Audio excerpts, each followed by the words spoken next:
Ma certo, ho capito. Tu sei convinta di non avere nulla a che fare con tutto questo, vero?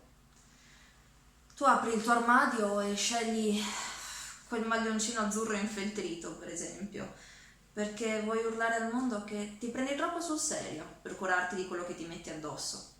Quello che non sai però è che quel maglioncino non è solamente azzurro, non è turchese, non è lapis, è effettivamente ceruleo. E sei anche allegramente inconsapevole del fatto che nel 2002 Oscar de la Renta ha presentato una selezione di gonne cerulee e credo sia stato Yves Saint Laurent, se non sbaglio, a disegnare delle giacche militari color ceruleo.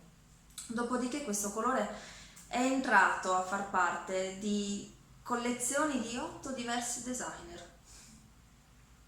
Poi successivamente è entrato in qualche grande magazzino e a poco deve essersi infiltrato in qualche tragico angolo casual dove senz'altro tu hai recuperato quel maglioncino in qualche cesto delle occasioni.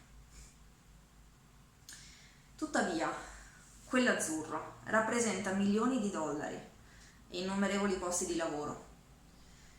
E siamo al limite del comico quando penso che tu sia assolutamente convinta del fatto che hai fatto una scelta al di fuori delle proposte della moda, quando in effetti quel maglioncino è stato selezionato per te dalla persona qui presente, in mezzo a una pila di roba.